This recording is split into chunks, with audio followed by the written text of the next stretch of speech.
راس المنيا هي أهم عرض في السنة، واللي المصارعين بيطلعوا فيها كل اللي عندهم، وبيبقى فيها أكبر وأمتع الماتشات. زي ما فيها ماتشات تاريخية وأسطورية زي الماتشين بتوع أندرتيكر وشون مايكلز، وماتش بريت هارت ضد ستون كولد ستيف أوستن، وزاروك ضد ستون كولد ستيف أوستن برضه. زي ما في ماتشات عيانة وتقرف، وهقولك 10 ماتشات من الماتشات دي. يلا بينا. رقم 10، بريت هارت ضد مستر ماكمان، راس المنيا 26. بريت هارت لما قرر يسيب ال WWE أو ال WWF سنة 97 عشان يروح WCW، وحصلت خيانة مونتريال، محدش كان متخيل إن هو هيرجع ال WWE خالص، لأنه كان واجهة الشركة في الفترة دي، ورحيله يعتبر خيانة. بس لما رجع في 2010 كانت صدمة إلى حد كبير، لأن محدش كان متخيل إن هو ممكن يرجع في يوم من الأيام، وبينت إن أي حاجة ممكن تحصل. وطبعا عشان رجع لازم ياخد حقه من الراجل اللي أذاه، اللي هو مستر ماكمان، ولازم يحصل بينهم ماتش. والماتش حصل فعلا في راس المنيا 26، وكان نو هولدز بارد. والماتش كان ممل جدا عشان كان طويل بالنسبة لأن الاتنين كبار في السن، في 10 دقايق كتير عليهم، وكانوا لامين عيلة بريت هارت كلها ولا كأنهم طالعين رحلة. بس المهم إن بريت هارت كسب وخد حقه. نروح لرقم 9، الجريك كالي ضد كين في راس المنيا 23. لما نتكلم على أكتر مصارعين مللا، ده لو سميناه مصارع يعني أكيد مفيش مثال أكبر من الجريك كالي، مع الاعتذار لكل محبين وعشاق وفانز الجريك كالي في الدنيا. ملل وبوتشات وبطيء، وتحس وشه طول الوقت زهقان. بس مع ذلك عمل مسيرة كويسة مع الدبليو دبليو اي، قعد 8 سنين وكسب فيها بطولة العالم للوزن التقيل، وكمان دخل الهول اوف فيم. بس انا بتحداك اهو يا صديقي، انك تقول لي ماتش كويس للجريك كالي، عشان انا ما لقيتش. والحاجة الوحيدة اللي بتبيع فيه انه طوله 7 قدم. وكين في راس المنيا 23 معرفش يطلع منه ماتش كويس، وده منطقي. وفي الماتش حاولوا يعملوا لحظة هوجن واندري ذا جاينت لما هوجن رماه على الحلبة، بس ما طلعش منظرها كويس، وكالي كسب بعد ما عمل له شوك سلام. انتوا بتعملوا مع كين ليه كده؟ ونطلع على رقم 8، شيماس ضد دانيال براين، راس المنيا 28. اللي انا هقوله على الماتش اطول من الماتش نفسه، حتى شوف بنفسك.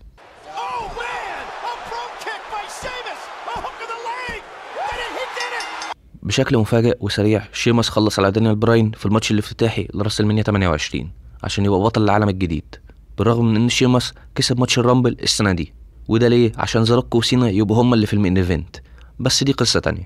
بالرغم من ان المفروض ان الاتنين دول اللي هما شيماس ودانيال براين يقدروا يطلعوا ماتش عظمه، بس دبليو دبليو اي قررت انه لا. والماتش خلى شيماس والفينش بتاعه يبانوا في منتهى القوه، بس خلى دانيال براين يبان نكته، ودمرت الفتره اللي قضاها بالحزام قبل الماتش. بس يمكن اللي حصل ده احسن حاجه حصلت لدانيال براين، لان باقي العرض والرول اللي بعد المنيا الجماهير فضلت تهتف باسمه، وتهتف كمان بكلمه اليس اللي بقت اليس موفمنت، ووصلت دانيال براين لمين ايفنت راس المنيا 30 ويكسب فيها الاحزمه. ونروح لرقم 7، تريبل اتش ضد الالتيميت وورير، راس المنيا 12.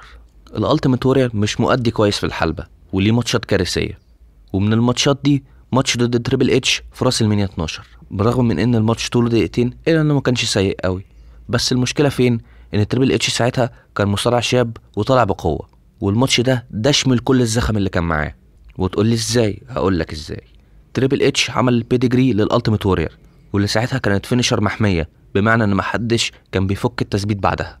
بس الالتيميت وورير فكس السيلينج وقام على طول ودشمل تريبل اتش وكسب الماتش، ودفن تريبل اتش وبعدها يسيب الشركه ب3 شهور. بس لما تبص على اللي تريبل اتش وصل له، تقول كويس ان هو طلع من الهطل بتاع التيميت وورير ده كويس. ونروح لرقم 6، كيرت انجل ضد بارون كوربن، راس المنيا 35. كيرت انجل واحد من اعظم المصارعين في التاريخ، سواء قدرات في الحلبه او كتسليه ومتعه، وحتى على المايك فهو ممتاز، وهو واحد من المصارعين اللي انا بحبهم. بس عموما لما جه وقت اعتزال اسطوره زي كيرت انجل في الدبليو دبليو اي، الدبليو دبليو اي خليته يلعب ماتشات وداعيه. من الماتشات دي ماتشين ضد تشاد جيبل وابولو كروز، واتنين من احسن المصارعين اللي دخل معاهم في عداوات في التاريخ في تي ان اي، اللي هم ساموا جو واي جي ستايلز. والماتشين دول ما كانوش احسن حاجه، بس مش بسبب اداء انجل، بس بسبب البوكينج. يعني ماتش ضد اي جي ستايلز خلص بتدخل من راندي اورتن، وتفتكر ان ماتش اعتزاله هيبقى ضد اسم كبير وحد بينهم عداوه تاريخيه، بس لا، ماتش كان ضد بارون كوربن. كيرت انجل نفسه كان عايز يواجه جون سينا، عشان اول ماتش لجون سينا في الدبليو دبليو اي كان ضده، بس فينس رفض. والماتش بين كيرت انجل وبارون كوربن كان قصير وكان ممل وما فيهوش اي حاجه تذكر، وبارون كوربن كسب، وتفتكر ان مكسب زي ده حاجة يفضل يتفشخر بيها، بس لا، هو ذكرها مرة الليلة اللي بعدها في الرو، بعد كده خلاص. فان ده يبقى ماتش اعتزال كيرت انجل، دي حاجة تزعل ومخيبة للامال. بس نطلع على رقم 5، الاندرتيكر والجاينت جونزاليس، راس المنيا 9. لما تيجي سيرة راس المنيا اكيد بيجي في دماغك الاندرتيكر والسلسلة الاسطورية بتاعته، واللي فيها ماتشات اسطورية زي ماتشاته ضد شون مايكلز وتريبل اتش. بس برضه في ماتشات وحشة، وماتش ضد جاينت جونزاليس كان ماتش وحش قوي، وممكن يبقى الأسوأ في مسيرته. بس مش عيب من الاندرتيكر، لان جونزاليس اللي طوله 2 متر 44 سنتي في الضياع خالص. والماتش كان بطيء وممل، ونهايته كانت عجيبة. الاندرتيكر كسب بالدي كيو بعد ما جونزاليس خلاه يغمى عليه بالكلوروفورم اللي هو مادة مخدرة. فاكيد الاندرتيكر مش حابب يفتكر الماتش ده. ونروح لرقم 4، باتر بين وبارت جان، راس المنيا 15. طبعا انت بتسأل نفسك مين دول؟ عناية ليك هفهمك. في عام 98 الدبليو دبليو اف عملت دورة اسمها برول فور اول، ودي واحدة من اغبى الافكار في التاريخ. وده ليه؟ لانها كانت دورة بوكس، وفيها المصارعين بيضربوا بعض بجد، والكسبان بيثبت ان هو اقوى مصارع في الدبليو دبليو اف، وفي جوائز مادية. وشارك فيها شوية مصارعين مش مهمين قوي، اكتر واحد معروف فيهم هو براد شو او جي بي ال، واللي كسب العبط ده هو بارت جان، مصارع مش معروف قوي. والمكسب ده كان أسوأ حاجة تحصل له، لأن الدورة لما اتعملت كان الهدف منها بناء مصارع تاني اسمه ستيف ويليامز، وبارت جان كسبه، وطبعا كسب الدورة كلها. فخلوه يواجه لاعب بوكس محترف اسمه باتر بين، ولاعب البوكس المحترف كسبه في 35 ثانية بالضربة القاضية اللي خلته يغمى عليه، وتقريبا خلصت على مسيرته. ونكمل مع المصارعين اللي واجهوا رياضيين بره مجال المصارعة. برقم 3، بيك شو ضد اكي بونو، راس المنيا 21. عزيزي المشاهد، انا بعتذر عن اللي هتشوفه دلوقتي لسبب ما لا يعلمه الا الخالق. البيك شو اتحدى اكي بونو اسطورة السومو. سومو اصلي، ارفع واحدة تيجي 160 كيلو. والدبليو دبليو اي عملت اللي عليها عشان نخش في جو ماتشات السومو، بان هم شالوا الحبال وجابوا حكم سومو فعلا. وجه وقت ان كل واحد يخلع البشكير اللي هو لابسه، وعيني وجعتني من المنظر الصراحة. بس احلى حاجة في الماتش انه خلص، وخلص بسرعة في دقيقة، لما اكي بونو رمى البيك شو بره الحلبة.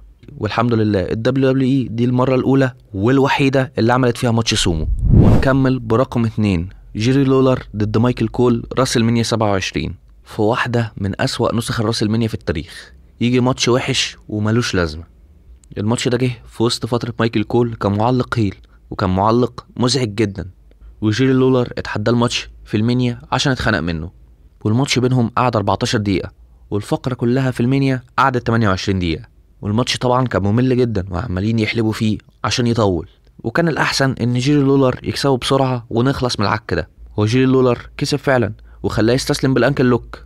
بس صاحب مايكل كول مدير عرض الرول خفي اتدخل وعكس النتيجة، عشان ستيف أوستن اتدخل في الماتش، فمايكل كول كسب. تمام قوي. ونروح لرقم 1، جولدبرج ضد بروك ليزنر، راس المنيا 20. في 2004 الماتش ده يعتبر ماتش حلم بين اتنين من اكبر الاسماء في التاريخ، واتنين مرعبين ومسيطرين. والمشكله ان الاتنين كانوا ماشيين من الدبليو دبليو اي قبل الماتش. كده جولدبرج كان معروف ان هو ماشي من زمان من قبل الماتش، بس قبل الماتش ب3 ايام بروك ليزنر يعلن ان هو ماشي ورايح يلعب كرة قدم امريكية. فالجمهور قلب على الماتش وكان كاره الاتنين. فجولدبرج وبروك ليزنر كان باين عليهم ان الجمهور اثر عليهم، فكرفوا وقدموا ماتش ممل جدا ما فيهوش اي حاجه مقارنه باللي متوقع منه. جولدبرج كسب، بس الجمهور ما كانش مهتم برضه، والجمهور فرح لما ستون كولد عمل ستانر للاتنين. بس الحمد لله ماتشهم في راس المنيا 33 كان احسن بكتير. ودول كانوا 10 ماتشات من الاسوأ في تاريخ راس المنيا. لو عندك اي ماتشات تانية عايز تضيفها اكتبها في كومنت، وممكن نعمل جزء تاني. وما تنساش لو عجبك الكلام ادي لايك وادي سبسكرايب، وسيب رايك ازاي نطور المحتوى ورايك في الفيديو. والسلام عليكم.